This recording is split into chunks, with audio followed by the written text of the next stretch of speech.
Liam was only 6 years old when he first entered the foster care system. His mother had passed away from a sudden illness, and his father, who had been absent for as long as he could remember, was nowhere to be found. The day he was taken from the small, dilapidated apartment where he and his mother had lived was the last time he ever saw anything that felt like home. The social worker, a kind but distant woman, held his hand as they walked out of the apartment. Liam looked back one last time, his small fingers clutching the tattered teddy bear his mother had given him. He didn't cry. He had cried so much over the past few days that he had no tears left. Instead, he felt an emptiness, a void that swallowed his thoughts and feelings. He was too young to understand the magnitude of what was happening, but he knew one thing: he was alone. Liam's first foster home was a small house on the outskirts of town. The Smiths were an elderly couple who had taken in foster children for years. They were kind but strict, with a house full of rules that Liam struggled to remember. He tried to be good, to do what they asked, but he was still grieving his mother, still trying to make sense of a world that had been turned upside down. Every night he would lie awake in bed, clutching his teddy bear, and whisper to the darkness, "Please let them love me. Please let this be home." But as kind as the Smiths were, they were not what Liam needed. They provided food, shelter, and safety, but they were distant, unable to offer the warmth and affection Liam so desperately craved.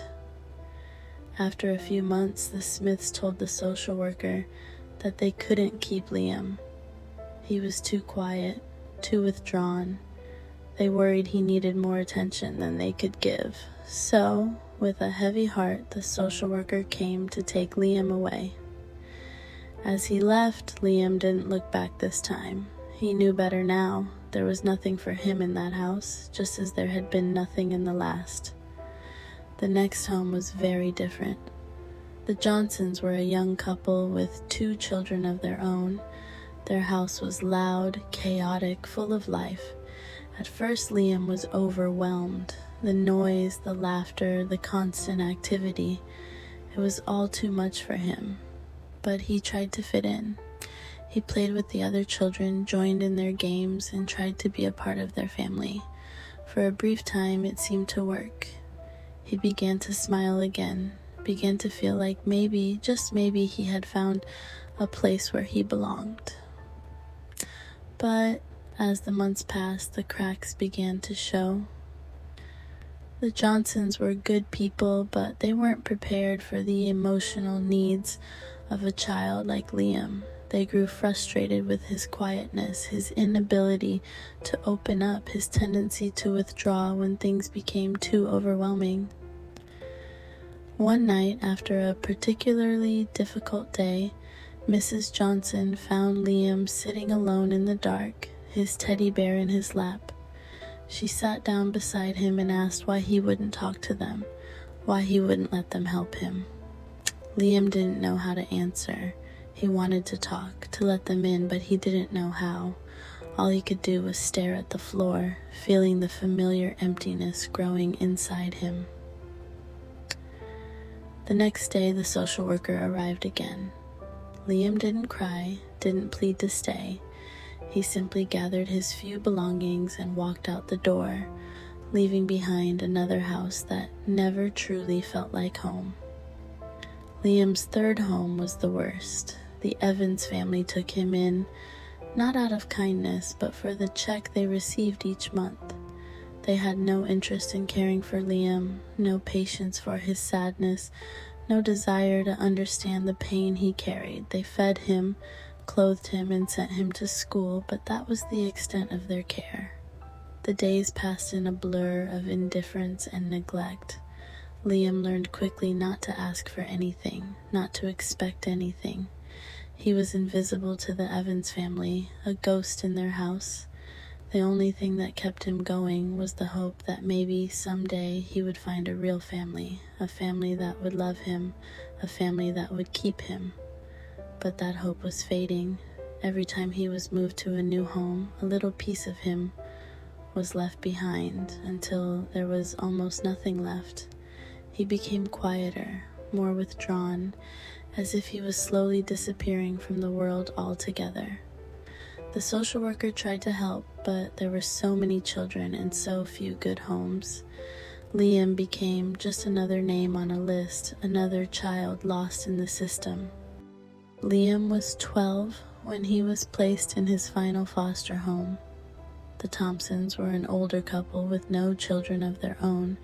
They had always wanted to foster, to give a child a chance at a better life, but they were unprepared for the broken, silent boy who arrived at their door. Liam had learned by now not to get his hopes up. He kept to himself, doing his best to stay out of the way. He didn't expect the Thompsons to love him. He didn't expect them to keep him. He was just waiting for the day when the social worker would come back and take him away again. But the Thompsons were different. They didn't push Liam to talk, didn't force him to engage. They gave him space, but they also made it clear that they were there for him if he needed them. Slowly, very slowly, Liam began to open up. It was little things at first, a shy smile, a quiet thank you, a willingness to join them for dinner instead of eating alone in his room. As the months passed, Liam started to believe that maybe, just maybe, this time would be different. The Thompsons were patient, kind, and most importantly, they didn't give up on him. They didn't push him to be something he wasn't, didn't get frustrated when he had bad days. They simply loved him for who he was, broken pieces and all. For the first time in his life, Liam began to feel safe. He began to imagine a future where he could stay, where he could belong. He dared to hope that maybe, finally, he had found his home. But life can be cruel, and for Liam, happiness was always just out of reach. One evening, as the family sat down for dinner, Mr. Thompson suddenly collapsed. An ambulance was called, but it was too late. He had suffered a massive heart attack, and he was gone before they even reached the hospital. Liam's world shattered once again.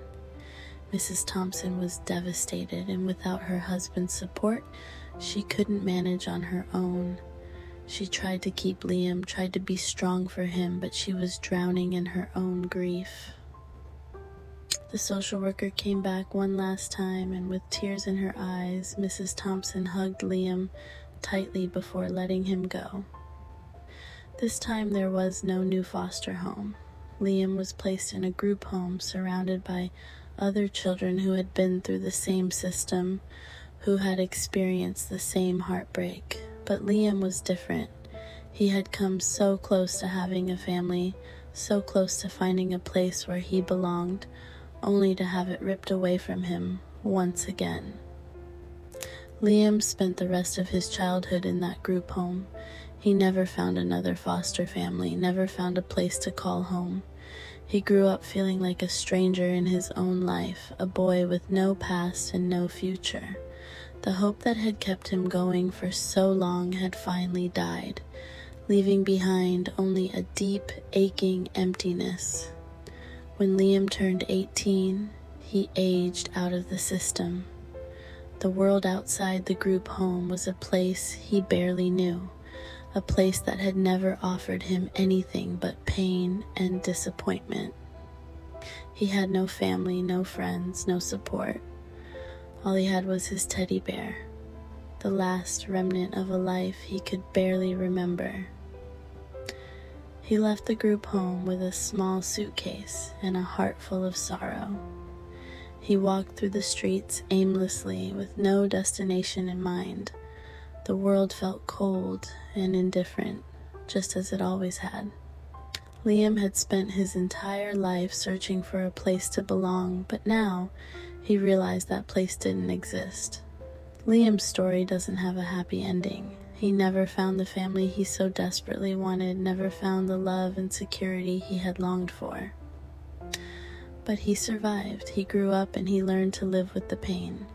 He carried the weight of his past with him, but he didn't let it crush him.